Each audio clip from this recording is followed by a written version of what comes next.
You're listening to Nothing's Off the Table, the podcast where no subject is too taboo to discuss.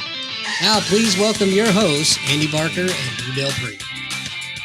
What's up? What's up? What's up? Apparently, we're having some technical difficulties here. Gibby can't get on. We're gonna Lou. Do me a favor, please, sir.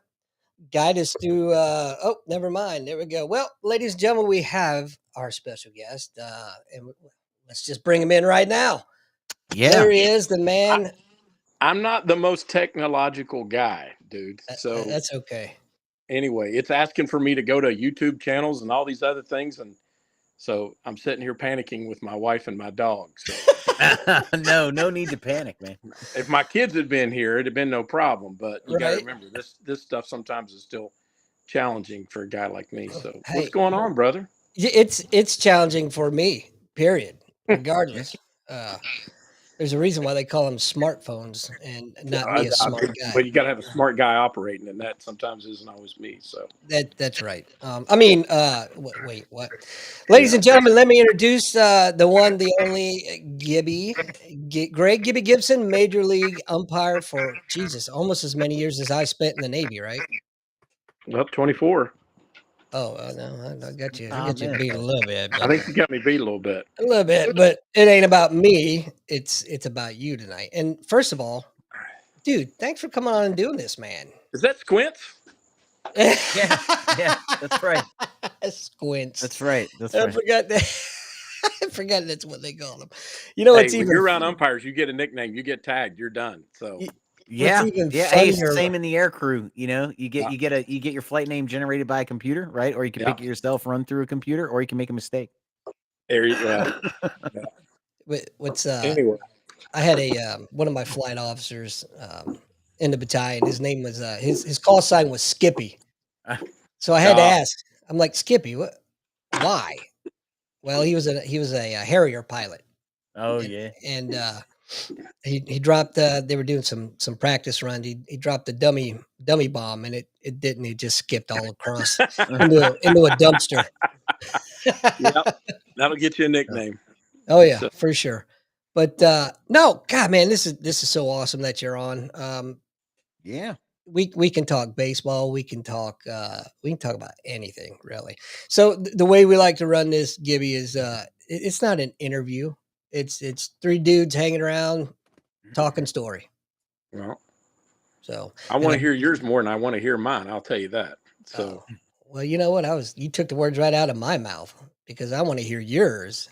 Exactly. So I'm going to ask you one question, then we'll get into story time. Sure. Did you work with Kaiser ever? I mean, I know you knew him, but so funny story. I mean, I don't know if the first time I met Ken Kaiser, I was trying to think. I was an A ball. Yeah, I was an A ball, going from A ball to double A. And he had years ago, I can't remember who played down spring training games down in Lauderdale. I think it was the Orioles. And so we had a day off. We went down to a game. And, Kaiser's holding, we go in, and I can't remember who I was working because Kenny kind of overran everything. He was holding court. And this was after the game was over and everything. And Kenny says, come on, we're going to go eat and blah, blah, blah, blah. And the next thing you know, he goes, oh, by the way, meet so-and-so. He's a federal judge. Kenny had a federal judge, a U.S. federal judge, not just any federal judge. It was a U.S. federal judge, that says something. Oh, he was carrying Kenny's gear around, and it was like, Kenny had an umpire caddy. Yeah, the first time I ever met the man, that's what he did, and it was hilarious. And then one time he was in, we were in Rochester, and he was on a day off, and we met him for lunch. There was a place, I can't remember, Blaze Donato used to take us when we were in AAA, and Kenny showed up and had lunch, and so, yeah, that was, he was one of those characters that was larger in life. Yeah, he was a funny guy. I mean, but that I never worked with him. When I got, the National League took a liking to me, and I worked, I was I got kind of labeled a National League guy. We would, when it was still two leagues in spring training. Now I got sent to a lot of, games sometimes where if you had a National League team playing an American League team, if the American League team was at home, you'd have 2 American, at least 1 national, or 2 American, 3 American, and 1. You always had one or the other. They at least had 1 umpire from both leagues. So whoever the home team was usually had more umpires. And if it was convenient for where all the other senior umpires were, like Tampa, you'd have Richie Garcia, Vic Vitaggio. So it wasn't. Some of the guys worked with those guys like that, but I was always on the East Coast of Florida. So I'm trying to. I worked with Jim McKean. He was an American League umpire, and I think I worked a couple games with Dan Morrison. Man, I'm showing my age now because the guys don't even know my name now, let alone some of those names. So I was somewhere the other day, and they somebody said, "Who's that working?" I said, "I have no idea." We were at a restaurant, and it was a young man I had never met, and it was like, wow. I mean, talk about outdated quick. Yeah. As you guys know, 6 months from the date you retire, you're no longer relevant. So pretty much, it's okay. It's okay. So I think when I retired, they were so happy. It didn't take 6 months. Yeah. It was more like about 6 minutes. Yeah. Some of the guys were like, "Oh, don't go," but I'm anyway. You know what? I'm glad I'm out. Let the young guys have it. It's pretty awesome. I've been to dinner with my wife. I'm here on the deck. We've got a screened in gazebo on our deck, and so me and the dog, we're hanging out. Yeah, so we're hanging out, and just and I'm enjoying life. I get to do the American dream. Yeah, I get to do a lot of what I want to do now. Come up, be with you guys in Carlisle, things like that. So it's pretty awesome. It's pretty awesome. Yeah. So I'm sure you've seen the video by now, obviously. Yes. I kind of want to know your thoughts. Well, okay, I will tell you my thoughts. Explain to people what video you're talking about. The video Go ahead, let me jump in on you, Doc. So this was my second year at the camp, and last year at the Wounded Warrior Umpire Camp in Carlisle, it made such an impression on me. For me, it was a life-changing event. It really, honestly and truly was. Doc was, I don't know if Doc was there when I left, but I literally fell apart. To be with that group of men and to be you guys, to be with the veterans, to be with guys that have sacrificed so much. And I feel like I've not done anything. I've really not done anything compared to being in that room with that group of men. And here they're walking around just wanting to, just to be a part of a little bit of my life. I wanted to be a part of their life. And it was life-changing. When I say it, I absolutely mean it was life-changing for me. And so one of the things about it is, Rocky, sorry, it's my dog barking at a bird. Get him. If you're never there, perception is reality.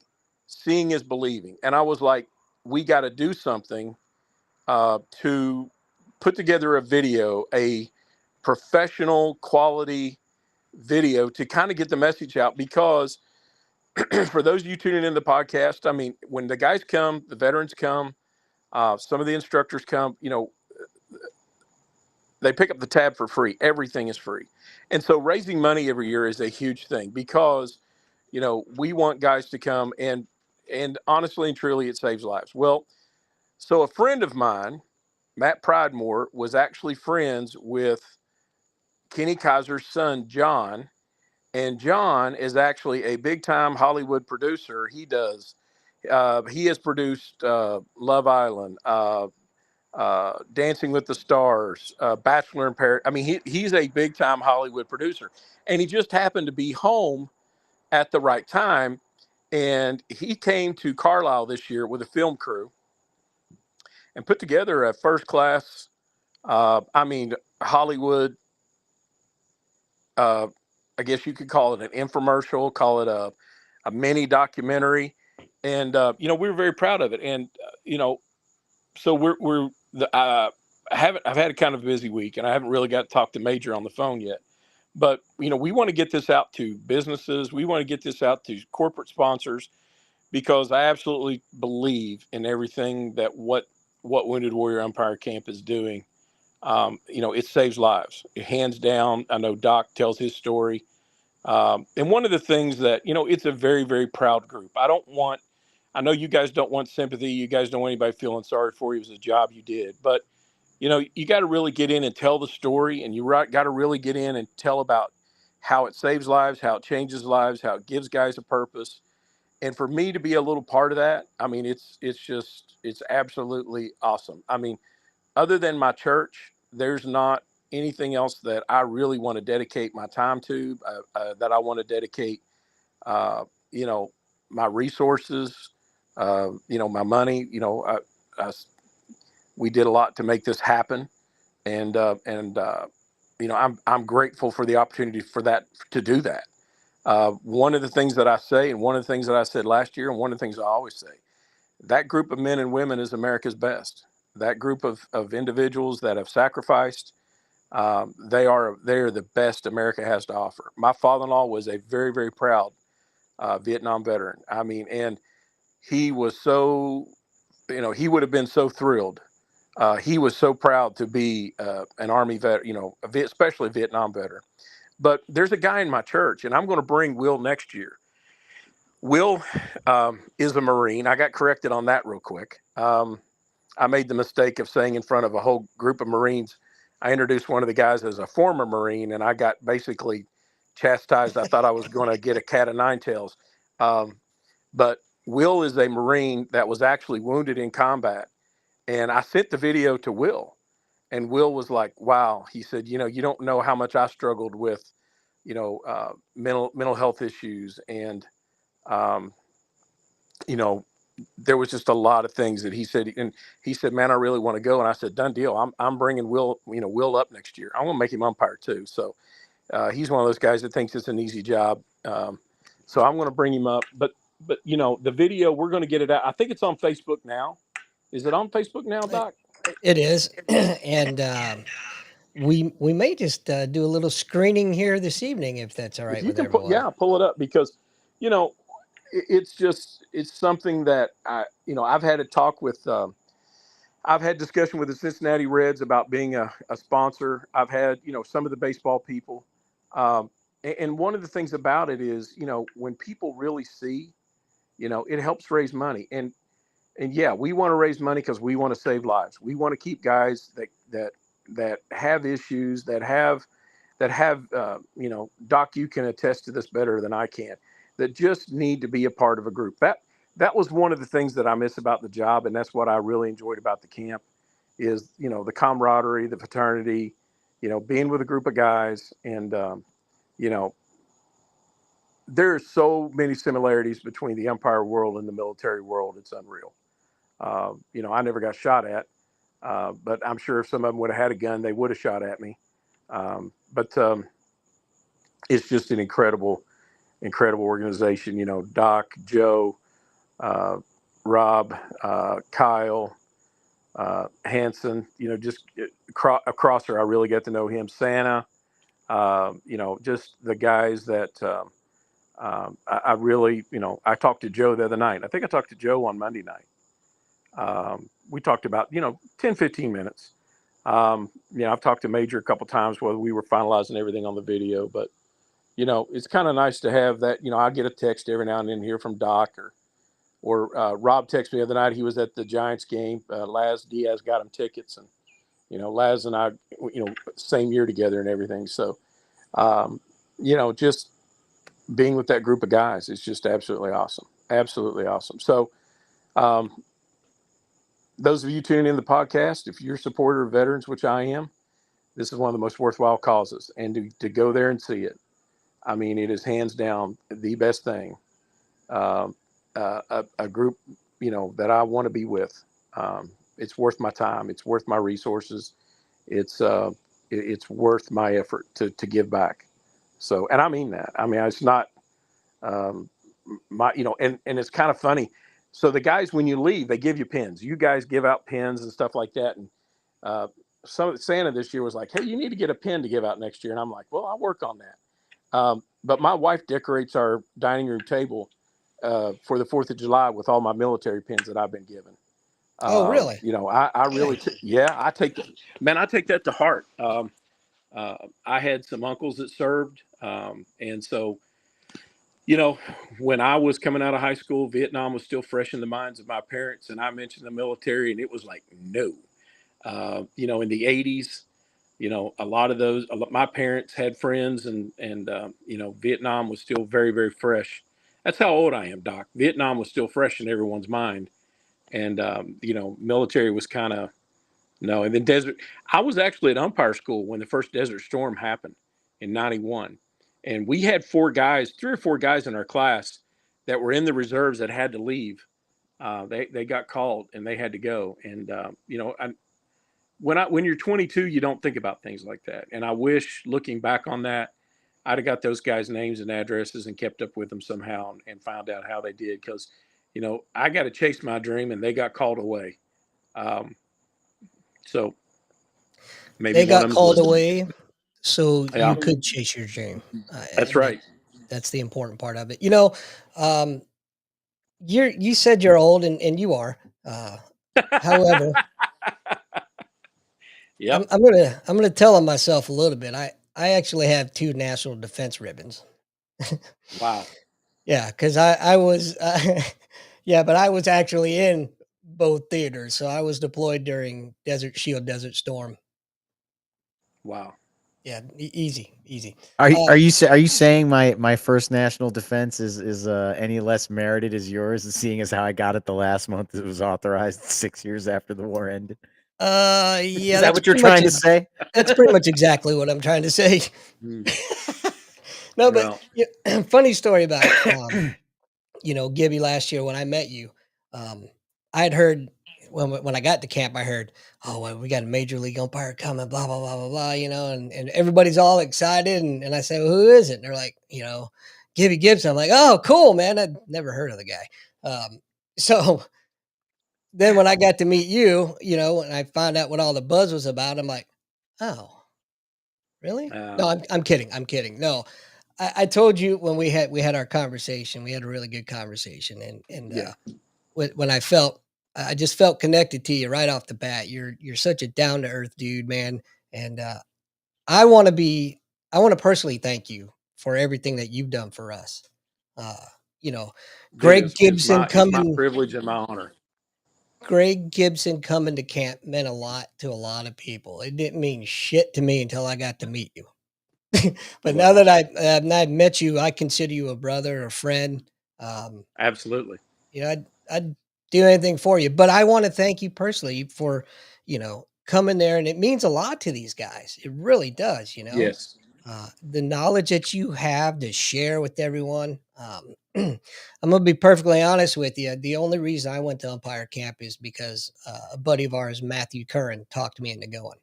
I had no desire whatsoever to do any kind of umpiring. In fact, I thought I'm just going to go and I'll take a week vacation and have fun with it, and when I got there, it gets started usually.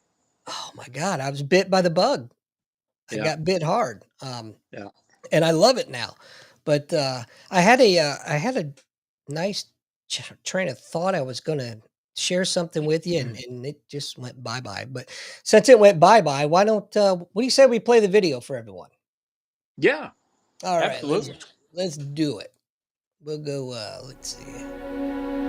Yeah, you're not tech savvy. I started drifting There was down. no way I could depression because I'll shut there up. was some time I was left alone in the house, and I just took out my pistol and I put it to my head, and probably had about 3 pounds of a 5-pound trigger pulled.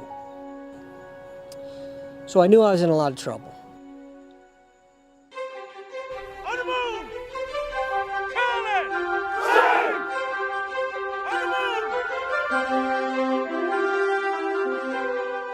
I've been blown up, shot at, and in a helicopter crash. And nothing out of all those are compared to looking down the barrel of a 12-year-old's fastball the first time I got behind that plate.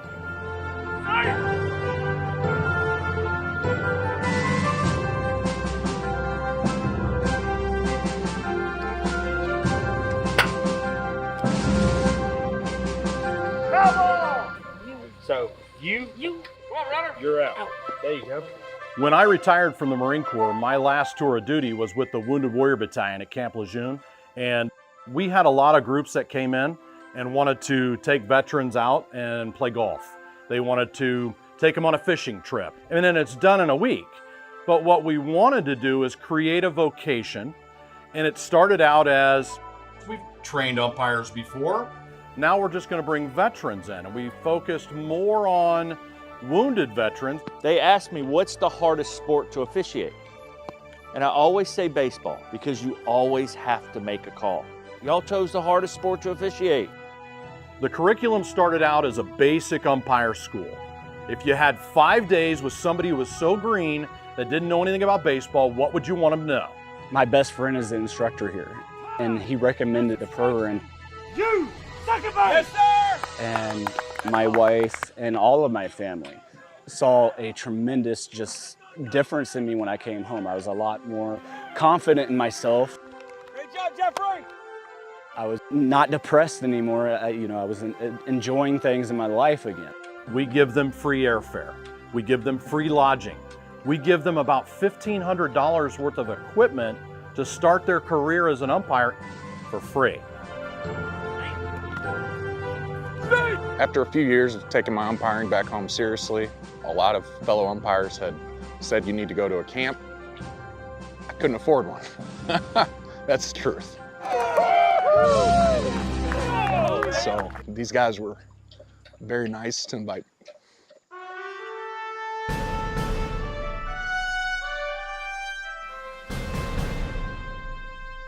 Go through what we talked about real quick before you get some sleep, but that's how you build on it and get better. I'd say one of the things about this program, it saves lives. You know, when you talk about the suicide rate amongst our veterans, it's ridiculous. I myself have struggled with anxiety to the point of I've even been committed to a facility, and the pills, the counseling, it just didn't work for me. You know, one of the first questions when I got down here was, we still got everybody? And they still got everybody. Every single day that I came to camp, I cried. And it wasn't crying because I felt remorse, it was crying because I finally felt connected. They were just trying to fight the symptoms. And the only way they could fight them was with medication. And when you fight that with medication, you just feel numb. You don't even feel love. All right, fellas, welcome. This is SDI time. We built a playbook to where we could have this thing called SDI time, or senior drill instructor time. Whatever's said in here stays in here.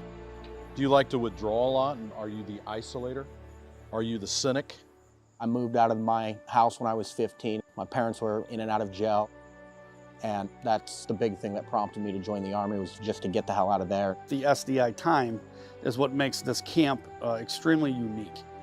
It's a chance for the connecting and the healing to either end or begin. On my first deployment, I was injured, so that caused a lot of internal conflict.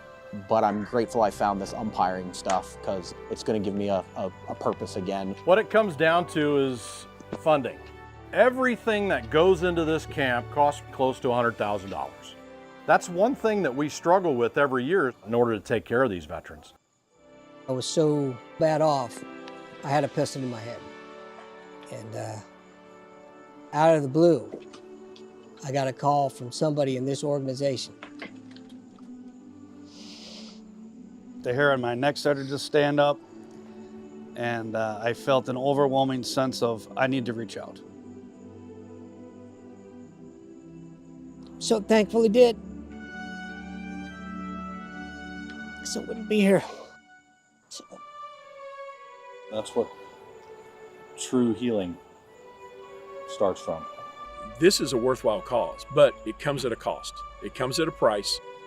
These guys served, they did their job, and we want to give back, and we want to make this program go, because these guys have overcome so much, and it's America's best.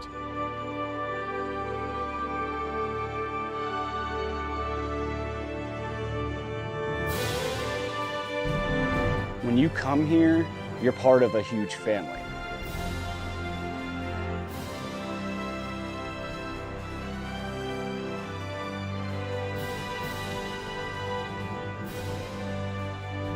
Let me get you back in the ring, bud. Let's unite to save lives and combat veteran suicide head on. The Wounded Warrior Umpire Academy isn't just a program, it's a lifeline. Donate now and join me in making a real difference for our veterans.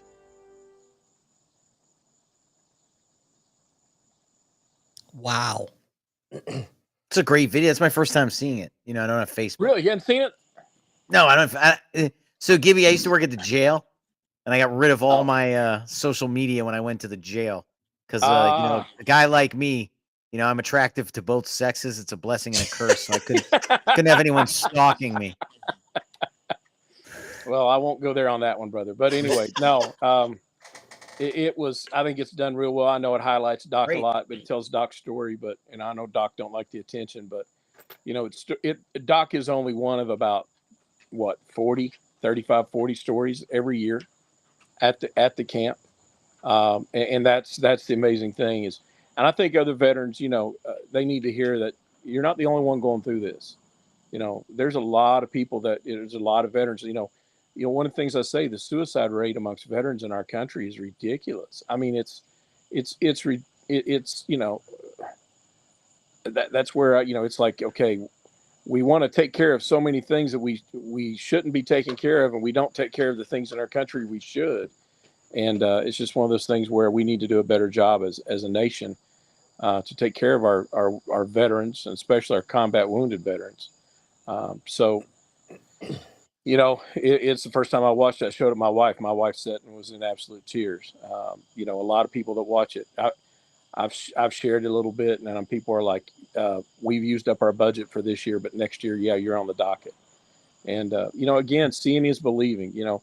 And one of the things about it that I love is, you know, I got to kind of tell Joe and Major, I don't show up to stand there and just, you know, I want to get in and teach, and I want to get in and help, and I want to, you know, sometimes you've got instructors fighting over, you know, spots, and I'm like, this year I did a little bit better. I kind of just stayed to the outskirts, and I'd slip stuff in guys' ears and say this and say that. And it was really cool. So, I mean, I enjoyed it. I'll be back again next year, wherever it's at. Well, so I can't wait to have you back. Since you asked earlier what my thoughts were on the video, I would tell you this, and I've told my story. I don't know how many times at this point, and you know it's always tough to tell it. But man, watching it really it hit me pretty hard. It's emotional. Yeah, it's emotional. Joe, it's in the feels. It does, man. Yeah, but you know, and that's what I wanted from. That's what I wanted. I told John, what you got to capture. You got to capture that feeling that I got from being there. And I think John did a really good job of doing that. And, you know, I hope that thing, a lot of people see it. I hope it gets out there. You know, this is where all you tech guys, you act like you're not tech guys. You know, you put that out there on YouTube, you put that out, yeah, you're looking around, you put that out there and you get people, you know, seeing what it is that everyone does and what everybody's involved in. And I just think it's awesome. It's awesome. I tell you what, that Kaiser guy, he's pretty all right for a big Hollywood producer type, isn't he? Well, one of the things about Major League umpires, you know, he got kind of brought up the right way. You know, he saw his dad. We all go out of our way for veterans. One of the things that I did the last few years that I worked, and especially in San Diego, if I knew there was a group, I remember one night there was a group of World War II veterans in the stands in San Diego, and I went into the stands and gave out baseballs to them. And shook their hand in between innings. They opened up the gate. They were right there as we walk on. They opened up the gate. I went right through it real quick, handed them baseballs, shook their hand. I wasn't going to do it through a screen. You know, I got to the point the last few years of my career, if we had World War II veterans, any veteran for that matter, but especially World War II veterans, I went out of my way to go shake their hands and meet them because, you know, that was, they were termed the greatest generation. And, you know, to meet World War II veterans and to meet any veteran for that fact. But, you know, I really went out of my way because, you know, very, very, very soon in my lifetime, there will be no more. I remember as a kid, or my dad, or hearing the stories about when there were no longer any World War One veterans, and very, very soon, you got to think about how many years ago that has been, and we will not have any more World War II veterans. So I go meet all of them I can. Yeah, time is time flies so quickly. Like you were talking about the eras and things. I mean, just the other day I was watching a movie and they were like, yeah, he's an OIF vet. He's gone rogue. And I was like, when it used to be the Vietnam vet, right? Like Rambo was, Right. and all the badasses were Vietnam vets. Yeah. And I'm watching this movie and they're going like, he's an OEF vet. And I'm like, oh no, I was there. They're not like that. When you talk about Vietnam, back to my father-in-law, basically what got my father-in-law was Agent Orange. I know. That Agent Orange. Yes. My father-in-law is a casualty of the Vietnam War that will never be counted. Right. And right. At the time, he was at the Edwards Cancer Center here in Huntington, West Virginia. He wasn't the only Vietnam veteran there. There were him and four others. Wait a minute. You're in Huntington, West Virginia? I am 20 minutes from Huntington, West Virginia. Where? In a little town called Catlettsburg, right across the river. Catlettsburg, Kentucky. Oh boy! So my dad is from Huntington, and my grandparents. Hey. Yeah, we're probably related. It's probably why we get along so well. No, we never crossed the river. You all might have tried, but we fired the shot back and wouldn't let it happen. Well, my grandparents lived in Barbersville. Okay, I know where that's. Yeah, I'm telling you, we're related. Now. What's up, cousin?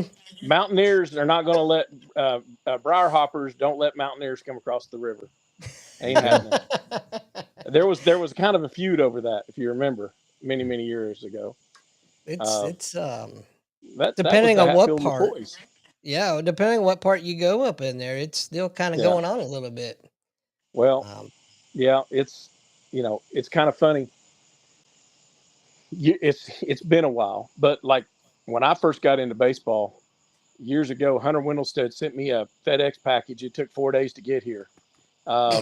He still laughs about that because I'm about. But the cool thing is, I'm 2 hours from about everything. I'm 2 hours from Lexington, 2 hours to Cincinnati, 2 hours to Columbus.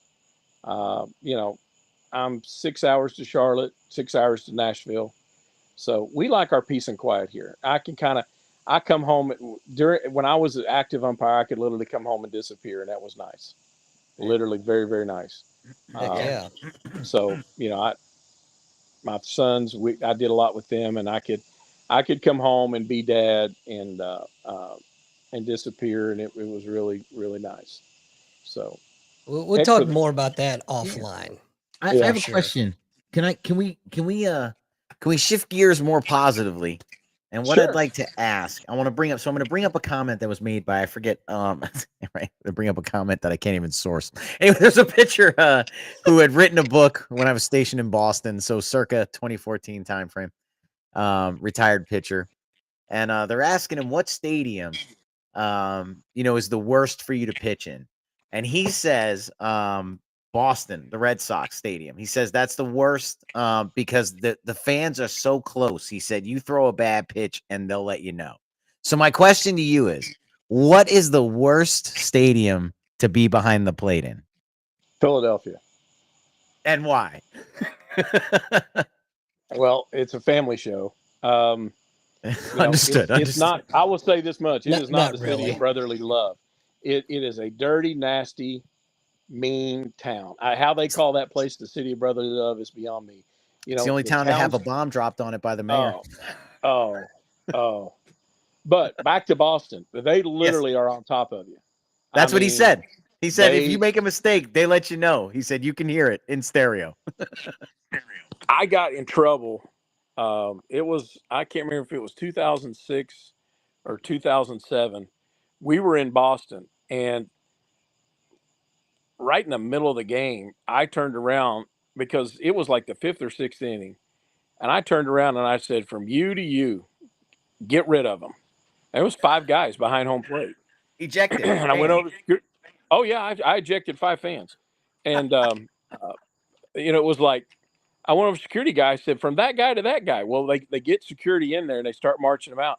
I got a standing ovation from the fans because they were just they're so close. I could hear the language and it was awful. I mean, come on. If you want to yell something or yell at me or yell at that's fine. But to cuss like they were cussing and the language they were using and everything. So the next day I get a phone call. It would have been okay if you'd have done it in between innings, but you stopped the game to. So I had to pay the piper a little bit on that one. That was fine, but it was but yeah, I turned around Fenway and said, from you to you, get rid of them. And everybody's kind of like, and it was like the umpire, it's like the whole, you can't throw him out of it. Yeah, I did. Yeah. You're leaving. But Philadelphia, I could not stand working there. Just awful town. Just yeah, it was bad. When I first started going to Fenway, I hated it. Being from Eastern Kentucky and a hillbilly, when you go up there with those people, Yeah. When I was in the minor leagues, I was in the Eastern League, and my partner was from Chicago. He's a Polak, Jeff Kowalczyk. And it was funny. We would go in a restaurant, and Jeff would interpret what the waitress or waiter said, and Jeff would interpret back to them. It was like a different language because my accent was so bad when I was, first getting into baseball. As I got away from here, it went away a little bit, but it was, everybody says, well, are you from Texas? I'm like, no, Minnesota. That gets a lot but and so Boston people, they were even worse than Connecticut people. Yeah. Sorry, Jim Reynolds. Well, let me ask you this follow-up for you. I really enjoyed working at Boston last few years of my career. No, that's awesome to hear. But you bring up a great point, and we spoke briefly at camp, and you mentioned again here, and I'm glad you did because I thought what maybe you meant as a passing comment was so fascinating to me.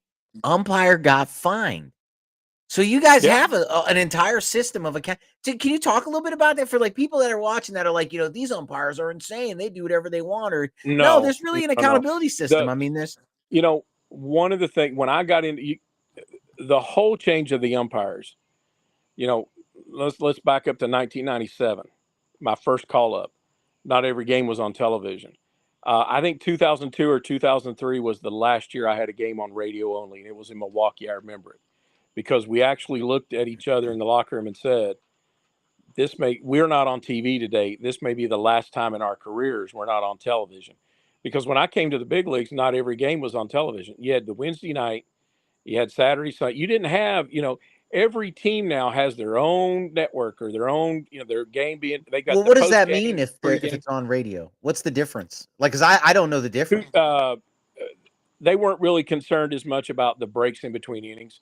With every game being on television, there's now. When I first came up, we had a stopwatch. We controlled it on the field. Now. They control it with a clock in the stadium. And if you go early on that clock, man, I'm going to tell you something. You can't get out of your plate gear. And they're calling going, hey, you cut us 5 seconds. You cut us 6 seconds. You better go when that thing hits 0. If a game starts at 7:05, it doesn't start at 7:04 and it doesn't start at 7:06. If you start a game at 7:08, they're calling you saying, hey, what's going on? Because that's 3 minutes of wasted time. So, I see. Back to the accountability thing. So when I got hired, you only had 2 supervisors. The game's changed. As time went on, we had some guys have to retire early, and they realized that they needed more. Sandy Alderson was the guy that brought in, we need more accountability. So they had a system they put together where we had evaluators and supervisors. And we went from having 2 people to having 17 people. I think now there's like 40. Wow. The irritating, and I can say this now I'm retired.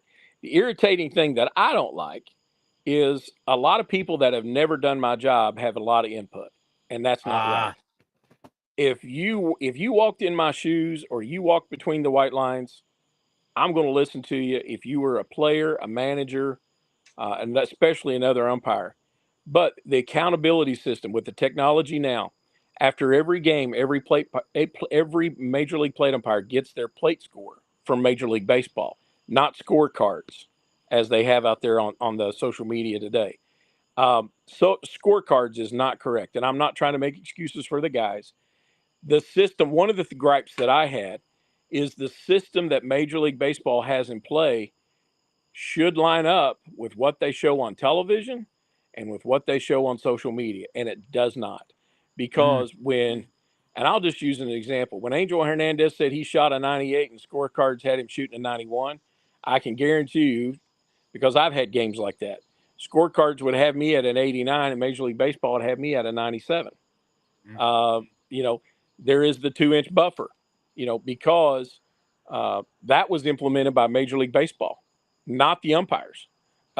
Major League Baseball was the ones that wanted that 2-inch buffer around home plate, because the bottom line is this: if you don't call strikes, you have a very boring game. And one of the complaints about baseball is there's not enough action, hence the pitch clock. We knew the pitch clock was coming several years ago. I never umpired with the pitch clock, but one of the gripes about the game was it was boring. It was, there was no action. How many, they had times of it being 10, 12, 15 minutes without the ball even being put in play. And it's like this: if you don't call strikes, guys don't want to swing.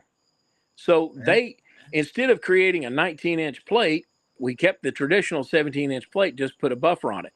So they want to blast the guys when they shoot a 92 or 93.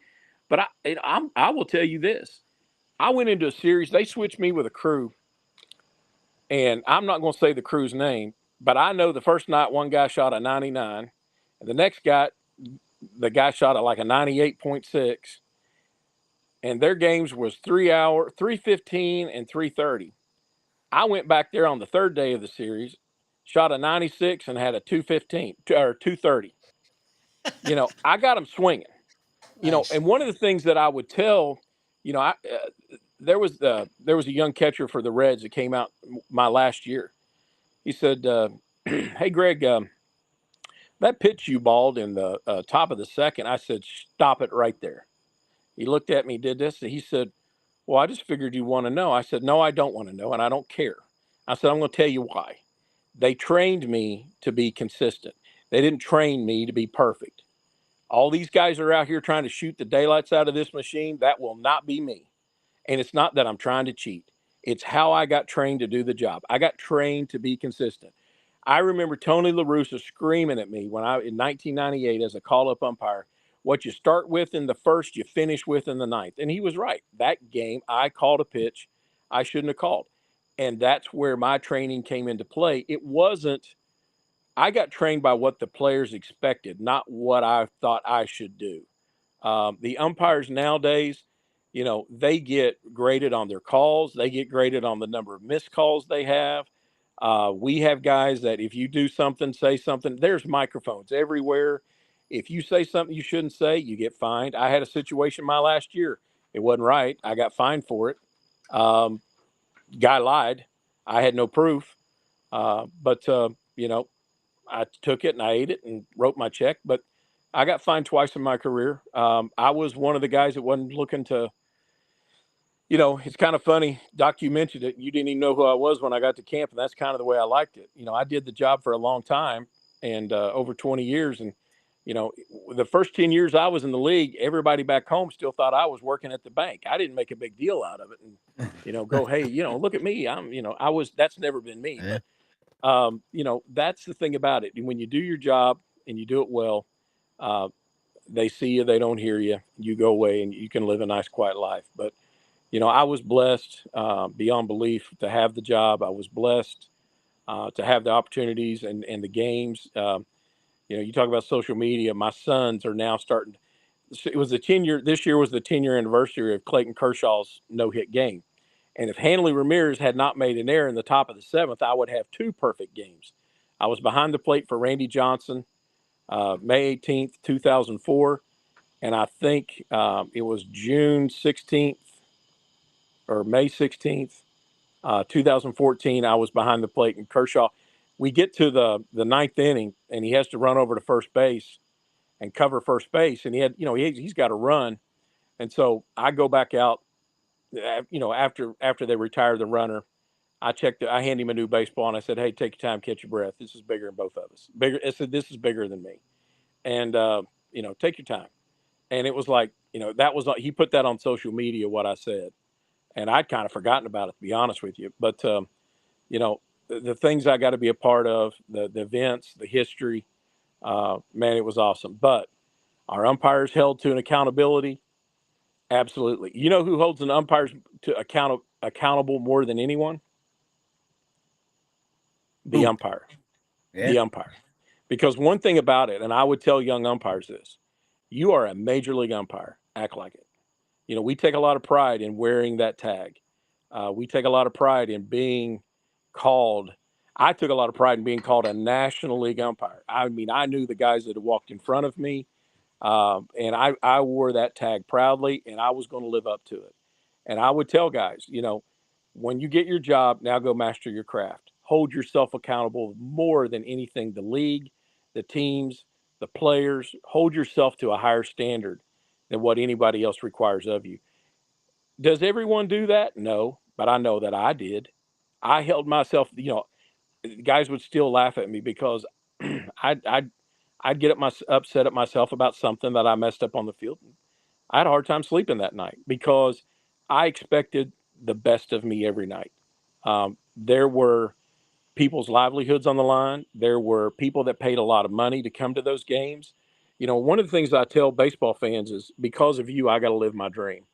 And so I'm so thankful to people that are a fan of the game because, and I wanted to live up and do my best because I did not want to be, you guys all know the names that everybody says, and I did not want to be that. I held myself.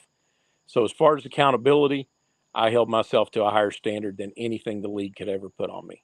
And that's just how I operated. I wanted to be, I was not the greatest umpire to ever walk on the field, but I was an A- umpire. I will say that.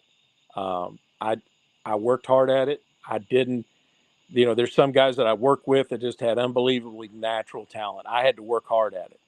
I couldn't take a night off and stand out there and just stare in the stands and look around. And, I learned to really lock in and the nights that I didn't lock in, well, it didn't go so well. So I gave it my best every night because the one thing that I would say to guys, and I think I said this at your camp, there comes a day when you're on that field, they tell you can't wear the uniform anymore. Uh, there comes a day when you don't get to put it back on and walk out there again. And so enjoy every day you get to do it, no matter if it's on a little league field or a big league ball field or wherever it's at. There comes a day when, you don't put the uniform on and go do the job. It's kind of weird for me this year at camp. Um, I wore my big league cover the first day, and then I wore Wounded Warrior stuff because that chapter of my life is closed. The guys that are there now, they have that badge of honor, and I'm proud of them and proud of the guys I worked with. But, I wanted to wear my Wounded Warrior stuff. Yeah, I looked like an umpire. I just wasn't a major league umpire anymore. So I I've been blessed, guys, been blessed. And then to get to meet you guys, Doc, we got to spend a lot of time last year talking. We didn't get as much this year. And to get to meet Squints, we had a good time. We had an awesome time. So I anyway, I think you must have said Joe's name 3 times because he popped into the chat room there, and he says, "Gibby, there are all kinds of things you say that people hold on to and live by. You have no idea well, the influence and impact you truly make on people." And I couldn't say it any better. when God gives you a platform, use it. When God gives you a platform to make a change or make a difference, because, today I had a conversation with a guy, and it was, one of my now that I'm in the corporate business world, one of the guys has kind of taken me under his wing. He called me into his office today. We sat down and talked about 45 minutes, and Doug's been absolutely incredible for me in my business life. And so you never know. And it's one of the things that I learned when you get a chance to get a platform to help, when you get a chance to give back, you never know. You never know. So don't waste what God gave you. Don't waste the chances God gives you because, we don't know what tomorrow holds. And live life to the fullest. And, boys, I am now. My life for 32 years. It was controlled by schedule. It was controlled by a lot of other things. But now it's pretty daggone awesome. I got to say, it's pretty awesome.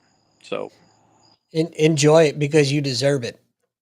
anyway, Something sparked a memory in my mind when you were talking, and you were talking about the history. You knew the guys before you and such. yeah. And that's, Lou can back me up on that. In the Marine Corps side of the house, it's a huge thing. You have to know your history, and there's Big a time. very important reason for that. But I got to see maybe a little bit of crew chief Gibby this year. I know what you're going to tell. Save that one for another time.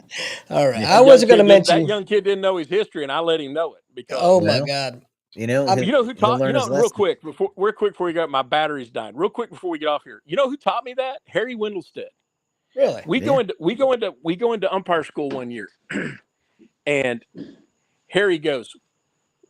It's just the young guys, and I think Randy Marsh and Jerry Lane, and maybe Dana DeMuth, and he goes, "Where's Pellicutis?"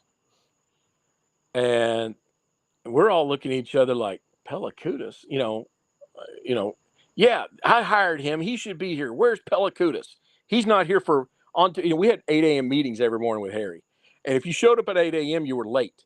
Harry was a Marine. Harry, Harry went to Parris Island. Harry was a Marine. And, Harry still passed on. So that's why I say he was a Marine. I guess you're still a Marine once you're gone, but Harry is a Marine. And understood. He was on us, for like 2 days.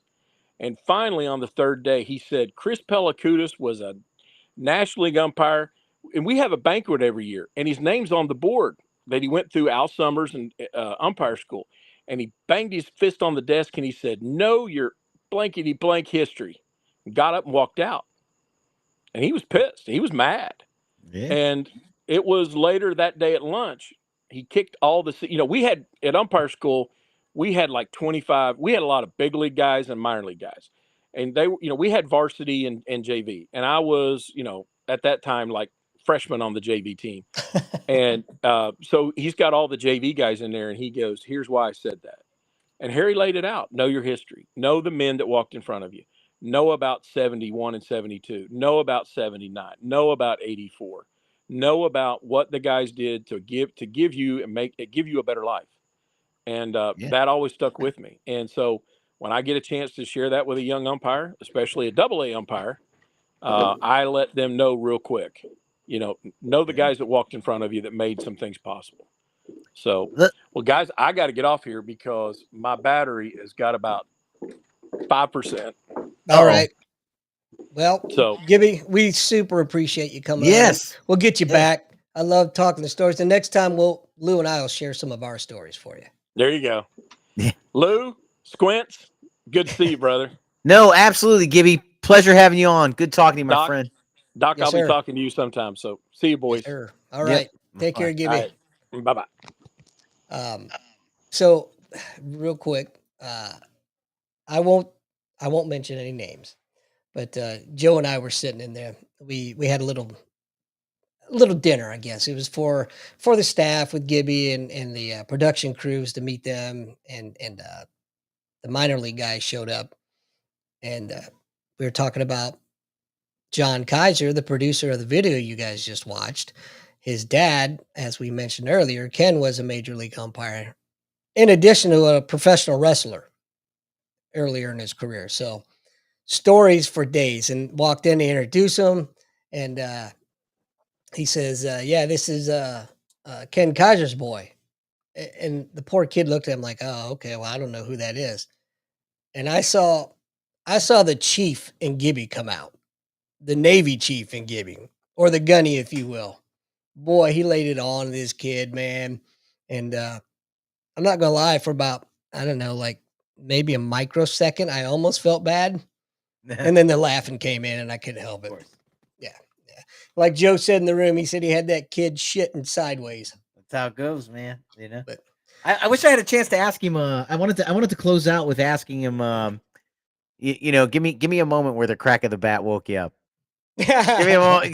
Tell me one time. You know, give me one time. Now that you're retired, no, that doesn't matter. Tell me one time where you're like, oh. I kind of have a feeling that there wasn't a time for him. I Like don't know, that. man. I think it happens to everybody, you know. But I was gonna say, I was gonna try to get it to go around the room, right? Yeah, yeah. You know, I've had one. I'm sure you might have had one. You know, or maybe even more than one. But it's, you know, just times when you're like looking like. Just about every game. I mean, I'm saying like, you know, sometimes like you know, the ball fields are so close. Sometimes they'll yell ball on the field, and I'll be looking like somewhere, and then you know, but it was the other field, and then I'll hear the crack of the bat on my field, and I'm like, oh shit. you get used to that. Even Joe says, "Nah, not him," because he's that kind of guy. I mean, even what he said, you know, he had to work so hard where the other people seem to come natural to him, you know. But No, I understand, but I don't know, man. There's I bet when some he things that are was, human. You know, there are some things like I guarantee when he was first coming up. That's what I'm saying. Like, you know, like there's gonna be a time when you're like, you know, oh man, you know, like what just happened, right? Yeah. You know, normally we have our veterans helping veterans segment. There was a giant veteran helping veterans segment today. Exactly. So we are gonna forego that for this evening, and or pinups for vets. There you go. Pinups for vets. So they can use money too. Yeah, can't we all? I think it was so cool having him on, man. It was great. It's great for people to get to see the side of him that we get to see. And I was glad we were able to show the video too. Yeah. You know, all right, Joe. Good night, buddy. Have a good one. Yeah, I wasn't planning on that. It just kind of worked popped in. Yeah. But anyway, we say we wrap it up. I'm game. You're gay. We'll see y'all next week. Peace out. You're listening to Nothing's Off the Table with Andy and Lou, an Admiral Media production podcast. All information at the time of recording is mostly accurate.